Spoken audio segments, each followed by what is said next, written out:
I'm going to get started with these. Now, what I want to use today for just kind of an application perspective before we jump in, we're going to do some optimization type problems where we're using, finding those critical points to help us solve a problem. Okay, so that's kind of the focus today is where some applications of finding the minimum maximum values. Okay, so with that said, this is where I got this first one from. Dealing with something that, someone wants to build some fenced in area. The one thing I will say with some of these problems, don't always expect a picture, but always do your best to kind of piece it together for yourself. Okay. Yeah. Do Zoom? I've been recording, yeah. Oh. I didn't put up this week's yet though. Maybe. I'll try to get it up. So I probably should have done that Monday and I forgot to do Mondays. I got distracted this morning. Someone was working other problems over there, so I was working with them. So,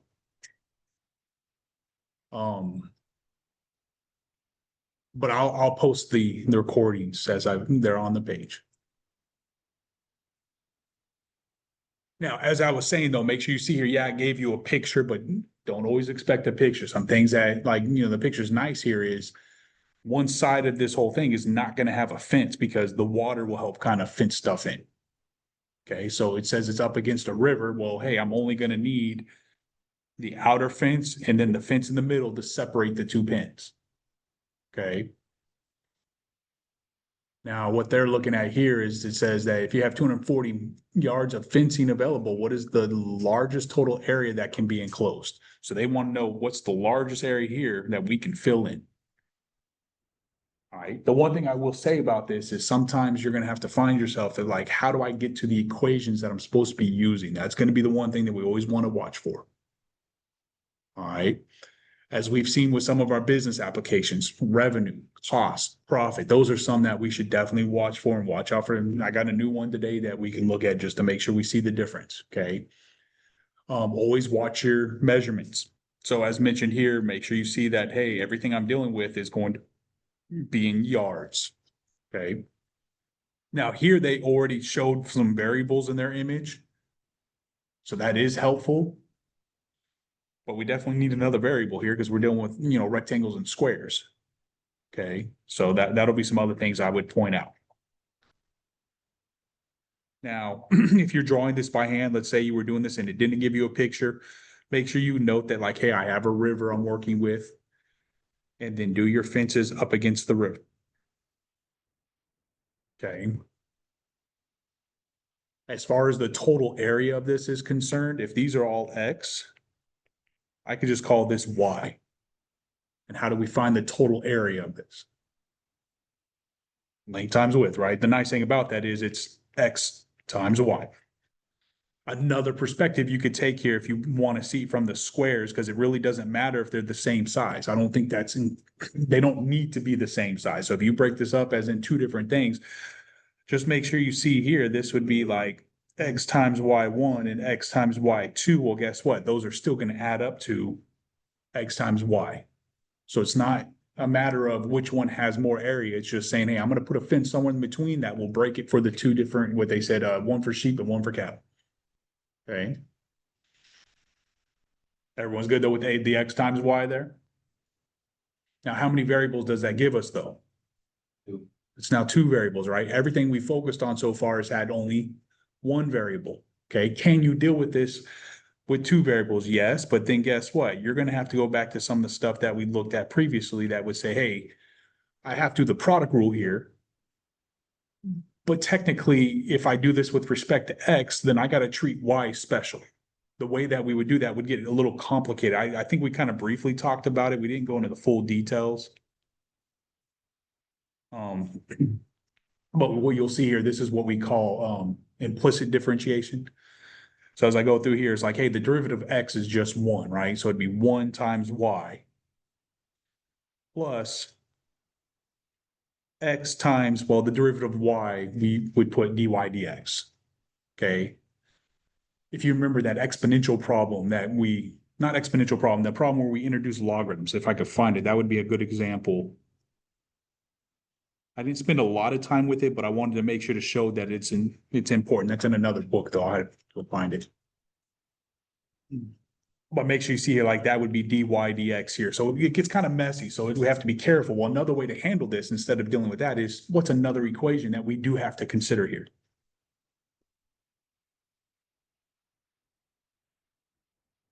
Well, they told me how much fencing I have, right? So I'm going to use 240 yards of fencing to build these, right?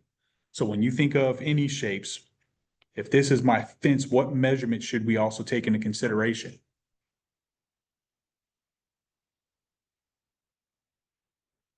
So if we look at just this piece here, what would that be considered of that rectangle? If I draw a triangle, what do we call the measurement around the outside of a shape? Perimeter, right? So make sure you understand here, like this problem focuses on trying to maximize the area, but because we're building a fence, we need to make sure to consider the perimeter. Everyone follow me on that? Now, with that said, make sure you see here, we have not two X's, but actually have three X's. So this would be just kind of going through and counting up like, hey, for this particular problem, my perimeter would be X plus X plus X and then plus Y. There's only one Y though, because the backside is going to be where the river's at.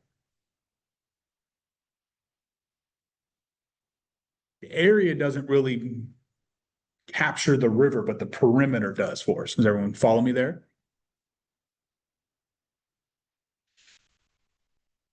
Now, out of these variables, do we know the area or perimeter right now? Which one? And what does this go with? You have 240 yards of fencing, right? Make sure you see here, that's going to tell me what my perimeter needs to be. So technically, what we can do here is just say, hey, this is 240 equal to 3x plus y. Okay. So there is a 3x, right? Yes. One of the 3x's is inside the. Yes. Right. Yes. So So does it consider- this is the main thing, right? That's, hey, I'm building an enclosed space to hold these animals. But what they're doing is saying, hey, I'm going to have sheep and cattle, but I don't want to mix together. So that's where the third X is coming in. Just to divide. Yes. So that one side can be the sheep by themselves, the other side can be the cattle by themselves. I worked on a farm in high school and when I first started college, and the guy had pens for llamas. He had one llama for his male, one pin, sorry, for his male llama, then he had another pin for a female llama who had young ones with it, and then a third pin for, a couple of the female llamas that didn't have, children. So here they're trying to separate sheep and cattle. Okay, that's why that third X is important. Okay. Now that's where they'll be careful here. Like I said, they give the picture, which helps with that. But even if they don't put the picture there, make sure you can kind of build it yourself. Okay. Like here, if you could see it, I did this in blue to make sure to show that's my river. I don't need to worry about that side.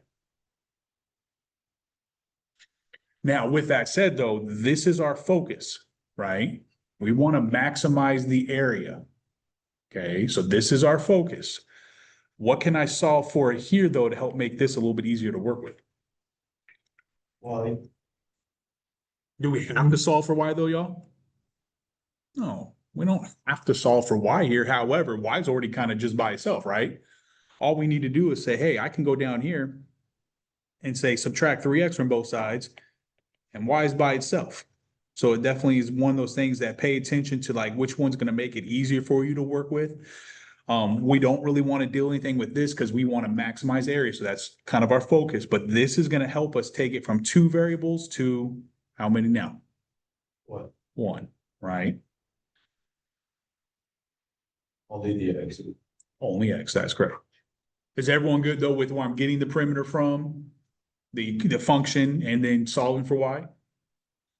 All right, so what that's going to lead us to though is that, hey, instead of having A equal to X, Y, since Y can be written as 240 minus the 3X, we can say A equals X times 240 minus 3X. Now we have a function that's just X, and the derivative aspect will be a lot nicer than like I showed before, okay? Now, with that said, could you go back and then fill in what I did before? Well, definitely, right? Because we can do the derivative of y here if we wanted to, right? So we could go find dy dx. But that's just extra work. Whereas here, if I would have using this, I can get a function that's just one variable. Everyone follow me there?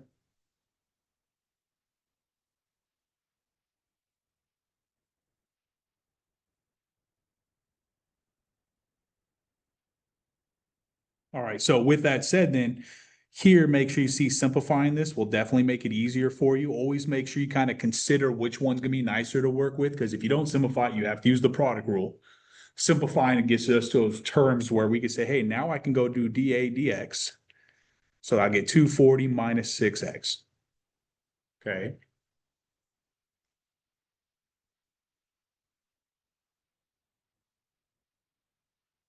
Now, this is a maximizing problem, right? So what concavity would we want to ensure we have if we're trying to maximize?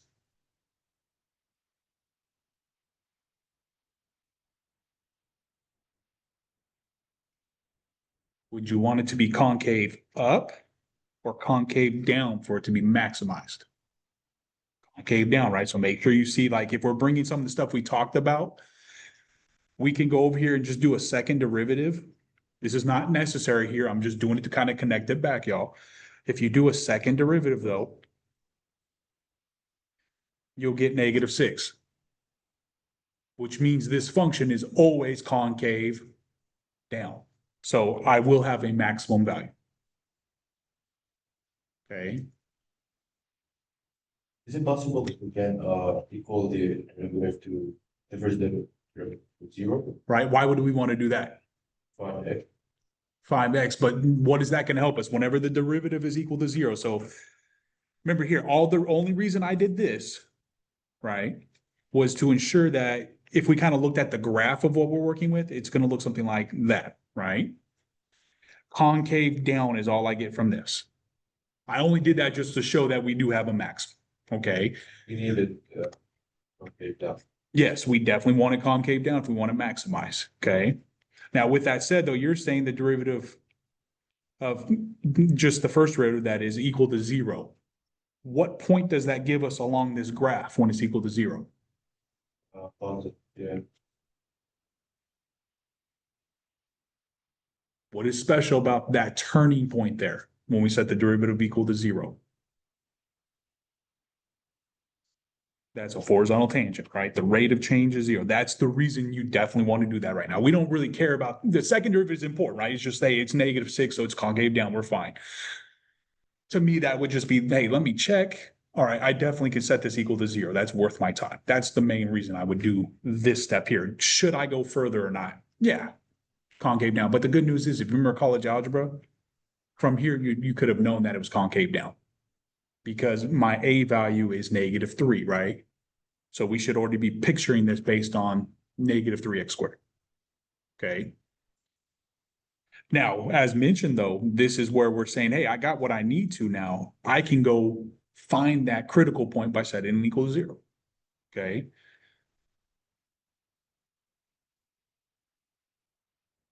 So as I go through this problem here, we would say, hey, 240 minus 6x equal to 0. The nice thing about that is, hey, it's linear. And even nicer about it, 6 divides into 240. Okay. Now, the one thing I will say is be careful with the questions that they're asking you here. Okay.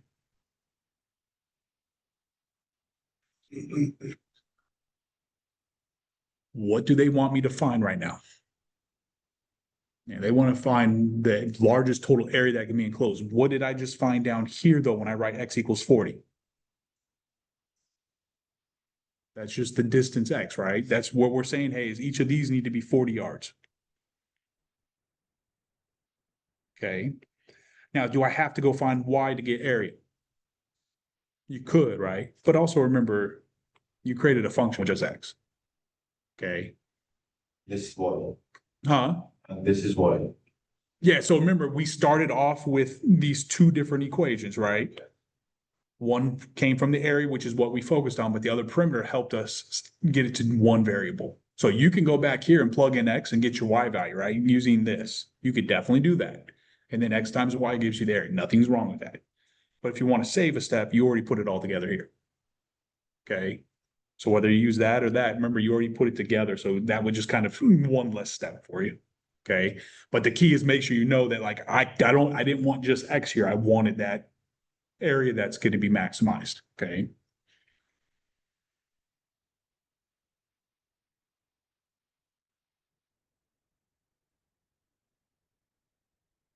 Give myself a little bit more space.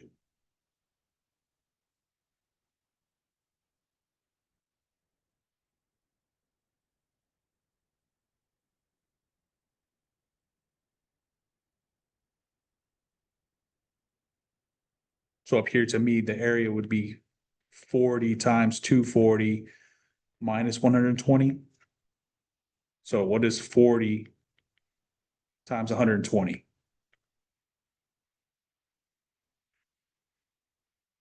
But that's yards what? Yeah, always double check that, like, as far as some problems, I think a lot of your problems will put the measurement unit there for you, but always make sure you go back like, hey, I'm now working with the area, so this is square yards or yards squared. The nice thing about with this multiplication, right, 4 times 12 is where I got my 48 from, and then just throw 2 zeros on the back.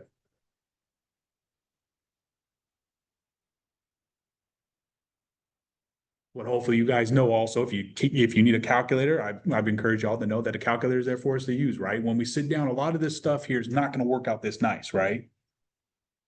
Understand that. So this is where hopefully one thing you've heard from me, being comfortable with software, being comfortable with different things is going to be something that you're going to have for you as you move out of a math class into the practical application of this on a day-to-day basis. Okay.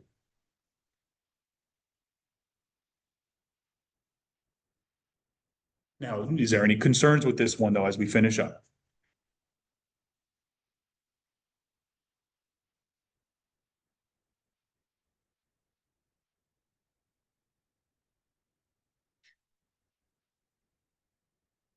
Now, what I hope you see here is no matter what we did, we needed the perimeter to help connect X and Y together and give us something to work with. Okay. Now, building a fence, you kind of need to know the perimeter because that's what you're going to do once you start putting up the fence, right? Is building out that perimeter. Okay. So that's why it was important. Okay. Any questions before I go for the next problem?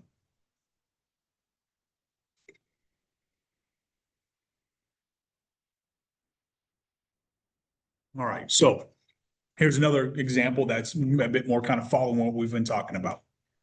Wants us to find the maximum profit and the number of units that must be produced and sold in order to yield the maximum profit. Okay, and we're going to assume that R of X and C of X are in thousands of dollars, so be careful with that one. And X itself is in thousands of units. Okay.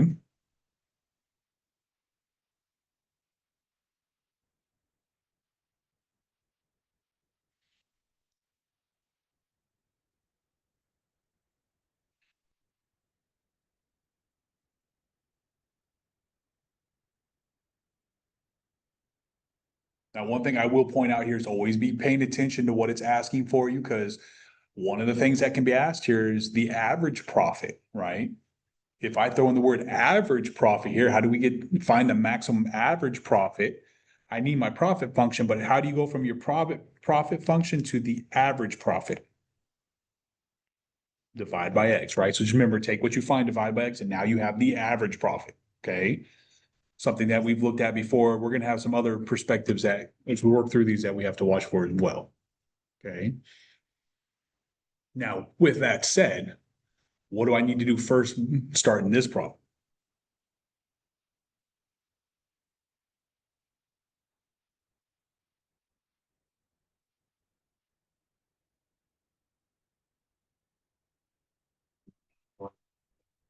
Yeah, right. So always remember, like, hey, did they give me even what I needed here, right? I gave the revenue and the cost functions, right? And so what do we do again to find the profit function?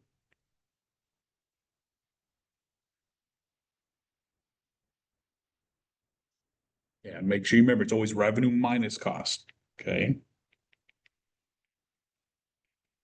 Not equal to, sorry. Now, the one thing I would say here, especially because it's polynomials, be careful with your subtraction. I probably say it all the time, but always watch about distributing the negative to every term.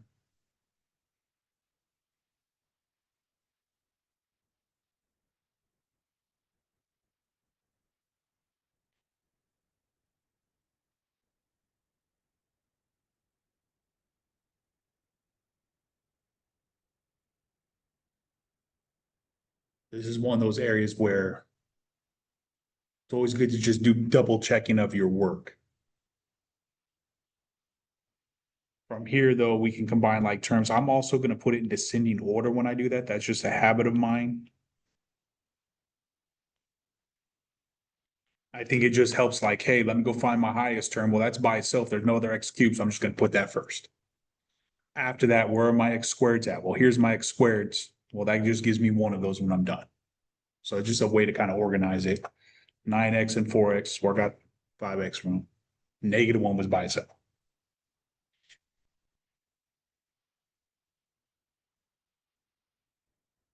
Do we feel okay though with that process, just going with the subtraction?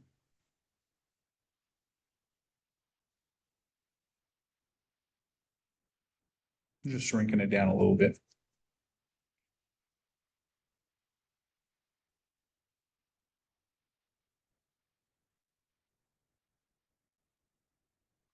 Now, with that said, what do I need to do to begin moving forward to identifying maximums? One, yeah, Right, the derivative, okay? Now, some things that I would also point out here is make sure you know you have a domain that's x is going to be greater than or equal to 0, right? So we don't need to worry about anything negative right now at all. The reason I say that is when I go take this derivative, our chain rule gives us how many possible solutions? two, Two, right? When we see that x squared, hey, I'm going to have two possible critical points, right?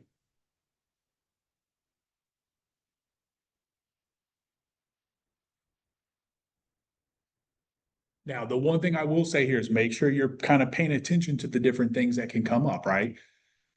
Right now, we're trying to find maximum profit. Well, that's a turning point on a graph, right? That's the other perspective that we've talked about previously. What I'm planning on doing Fridays, I got a little worksheet that we're gonna have like a lab day where just, hey, work out these problems. Let's make sure we're comfortable from the graphing perspective. So like for a problem like this, you can visualize it, right? What am I trying to kind of locate? This one's a little bit different though, because if I try to go to the second derivative, I now get a linear value, okay? Now, the reason it's still helpful though, since it's linear, I could set this equal to 0. I'm only going to get one solution. So -6x plus 2 equal to 0 is going to give us x equal to 1/3 after we do all our work. The reason it's helpful though is if you go start considering values, doing that quick little number line perspective, this would be 1/3, right? The only number we could plug in here on the left is going to be 0 or some other fraction. Okay. Over here, I'm going to plug in anything I want. So let's just plug in 1.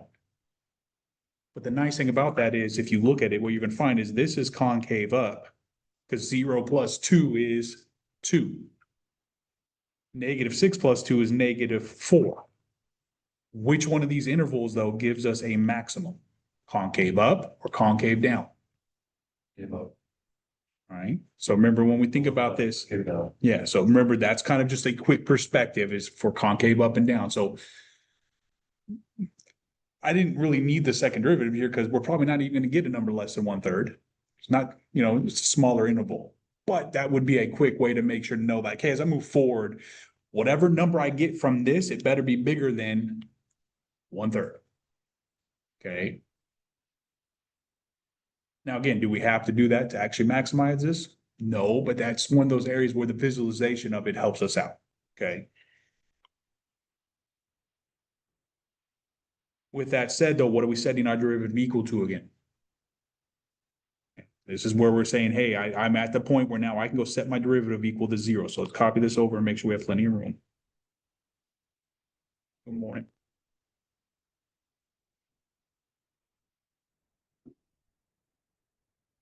Grab the profit function as well.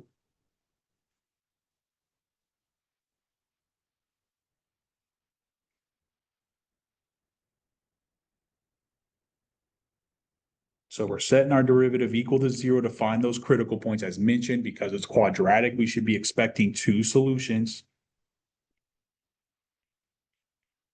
The nice thing about this though is if you look at your factors, this one actually does factor. If it doesn't factor though, what would you have to use?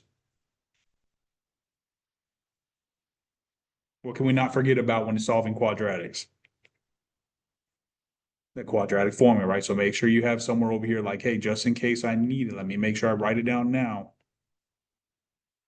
so I can refer back to it, okay? But what you'll see here is A and C gives us negative 15. And our B value is 2. So we can use, what's that going to be? Positive 5 times negative 3. And positive 5 plus negative 3. So we can definitely factor this. So it's kind of nice.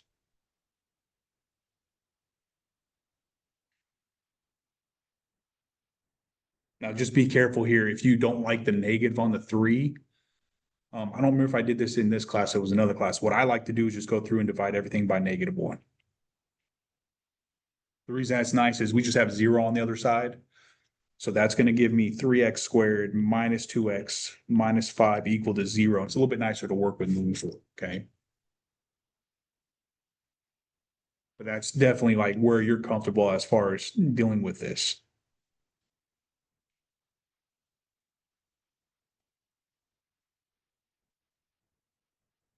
With that said, though,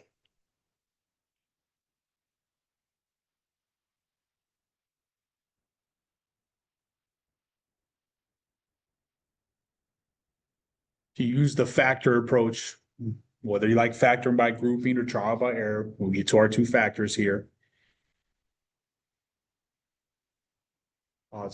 Make sure I have my signs correctly. This gives me negative 5/3, and this gives me 1.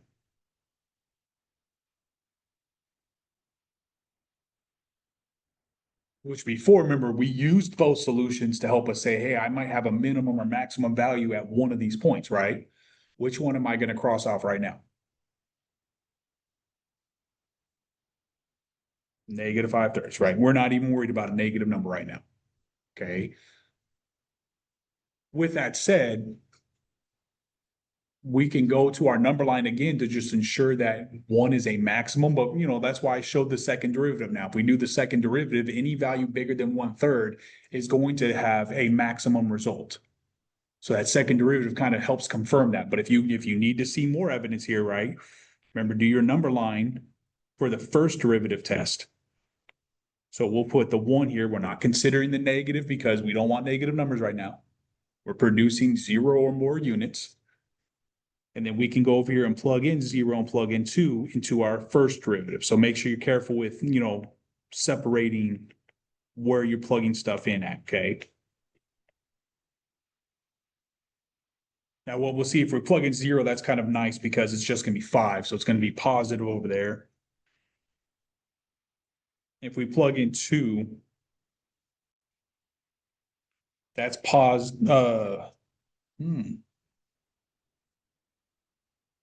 Oh, I can't use that. Sorry. I should be using this. -3, -6, -4, -8. Yeah. So we get a negative here when you plug that in. So just remember, you're plugging that into the first derivative of the profit function. Okay. Well, if you're increasing and decreasing, that confirms that that's concave down. That is a maximum value. Okay. And for our instance, okay, since we're looking at only things bigger than 0, we can confidently say that is an absolute maximum.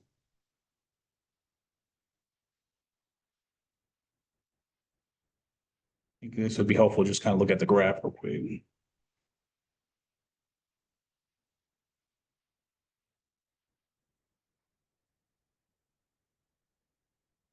Now, remember, the graph is not necessary. I just want to see how you can connect them, just kind of have a good visual understanding of why this works out.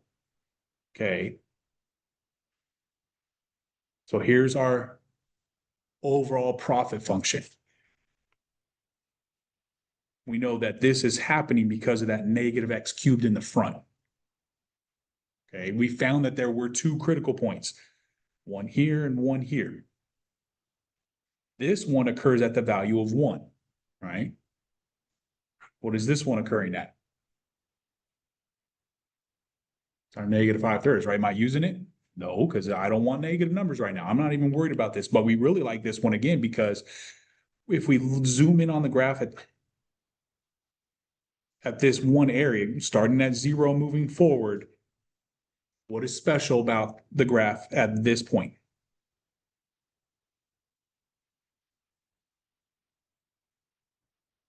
So starting here, moving forward, what is special about this point? The highest point. It's the highest. Would I say relative or absolute if we're limiting everything from here moving forward?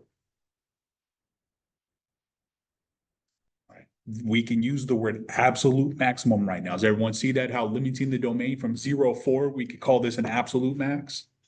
Now, the reason we have a distinction, like if we look at the whole function, technically considering the whole function, yeah, there's more that's higher, but I'm not even considering that right now. Because I'm not going to produce -5 units. That's not going to happen. Everyone comfortable with where I'm coming from with that? Now, what do I need to do though, now that I have that value? That's the question that we do have to answer. So X represents what here?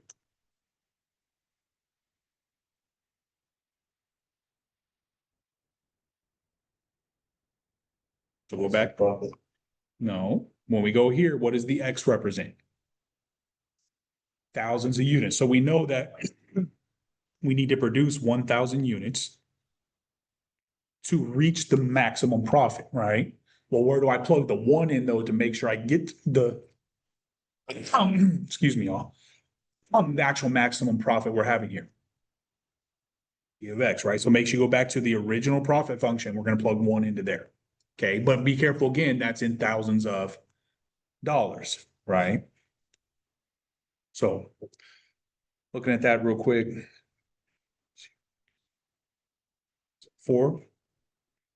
So it'd be maximum profit of $4,000.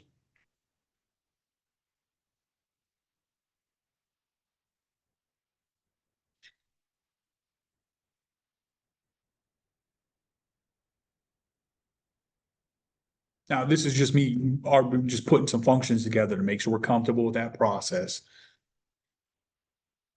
So after we do all that, the maximum profit that we were trying to look for is going to be $4,000 when we produce 1,000 units. Okay.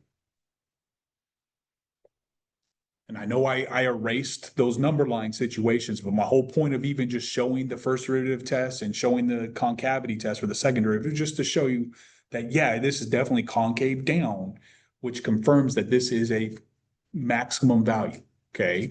And as I mentioned, because we're only using X greater than or equal to 0 here, we can confidently say this is an absolute maximum amount. No value can be made more than this for this given particular situation, okay? Any concerns with that? Yeah.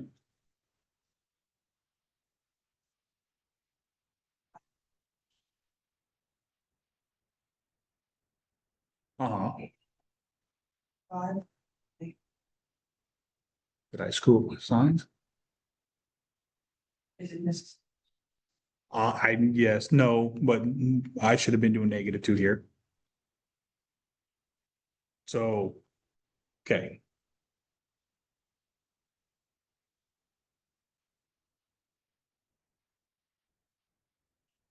No, no, no.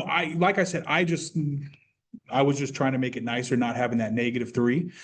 But make sure you see here, what did I go back to before I erased? Yeah, but what did I put here? I put a +2, but what did I write here? -2. So that one mistake, I flipped my signs, right? So if I go back through this, as mentioned, trying to make it easier, I still messed it up. So that flips what I should have had here sign. The good news is that doesn't change the the logic behind what we're doing. And I apologize for that mistake. So it should be -5 times 3 and -5 plus 3. So as mentioned, for me, I need to switch my signs. Okay.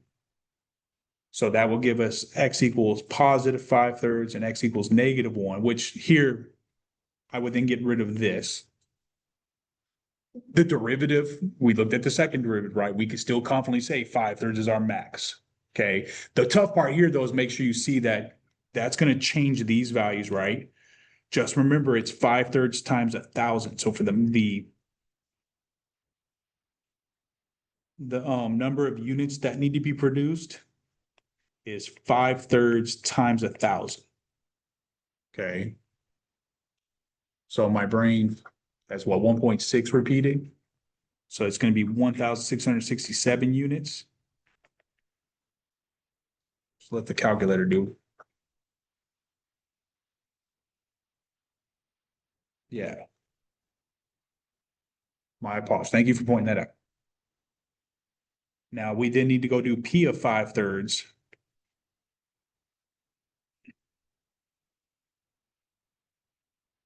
I'm definitely throwing a calculator.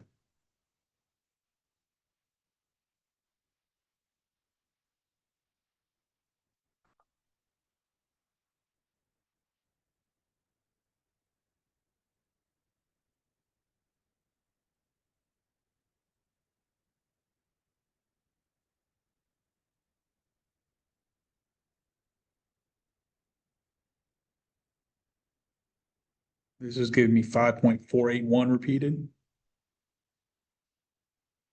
Okay, so that would then say my maximum profit actually should have been $5,481.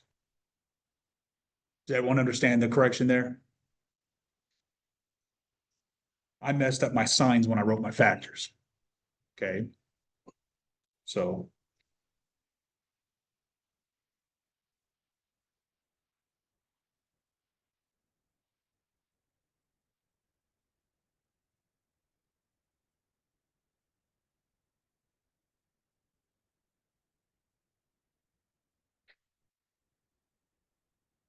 you can see there, thankfully we can look at the graph, and that's definitely the correct 1.6 repeated, and then the 548. It doesn't show all the extra digits, but it helps us confirm that. Sorry about that. Thank you for pointing out.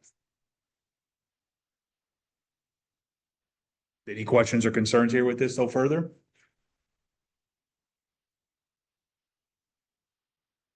Now, one thing I hope you see here, that was 2 problems in 40 minutes. Right? So just be prepared to have to sit down and make sure you're taking your time. It's easy to mess up numbers. Hopefully one thing you learn from me, I'm not perfect. I make mistakes all the time, right? So just always double check. But that was just 2 problems here in 40 minutes. We're definitely not gonna have time for my third problem, so we'll do that on Monday. Okay. Any questions or concerns with those 2 problems I can help with as far as dealing with maximizing profit, or in this case, maximizing the area of some pins?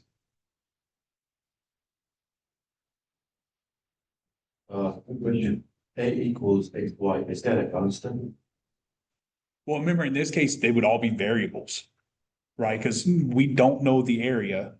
So this right here is a area. So technically speaking, the way that you would write that would be like A of X comma Y. It's a function with 2 variables.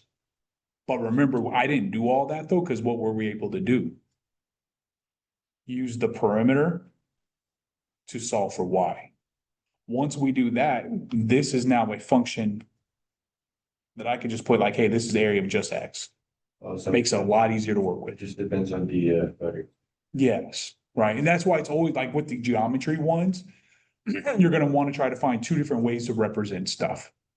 Right. So when you think about a triangle, that would be one to watch out for. So if I give you a problem with a triangle in it, more than likely it's going to be a right triangle.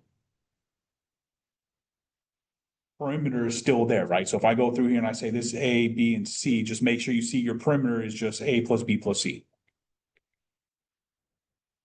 Okay. What's something else about right triangles that we should recall? If they go, Huh? if they go, What is that? I think I know, I think you're on the right path though, right? Mhm. That's what I'm guessing that you're trying to get to, right? That, don't forget that theorem, right?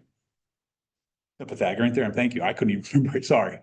But A squared plus B squared equals C squared, right? Now, there's other ways you can use this, but for our class, you're gonna be kind of limited to that. Okay, because the other thing I can think of right now is what do the three angles add up to? That would be the main thing that I guess we could deal with, but I don't expect them to. I don't think they did, huh? 180 degrees, right? So like if we went through here, just know that if I call this angle uppercase B and uppercase A, uppercase C, A plus B plus C equals 180.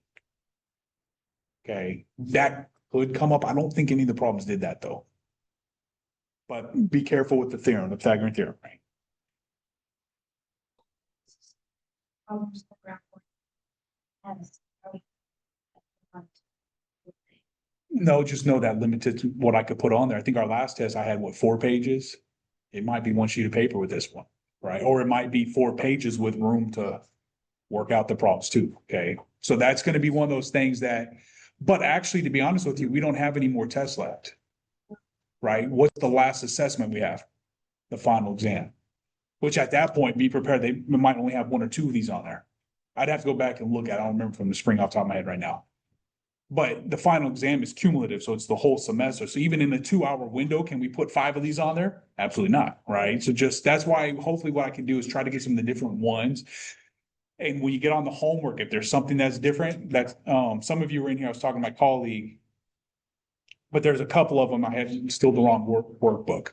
This one's gonna be definitely one we want to be comfortable with, the one I couldn't get to today. But there's some of them, how you build the equation, it can get a little bit more involved than what we see here, right? Because for y, I had to go build an expression just for that 240 minus 3x. Right? Well, what if you have to do that for both variables? It can get a little messy, right? So that's going to be one of the things that we have to be careful of, okay? But is everyone kind of seeing how I'm connecting it to the first and second derivatives that we've looked at? Like the mins and maxes? All right. Now, as I mentioned, be prepared to watch out for Friday's class, because like I said, I think doing that little worksheet that I've used in the past is gonna be helpful. It's just making sure everyone's comfortable getting the derivatives done and getting to those critical points and stuff, okay? Any questions from y'all though,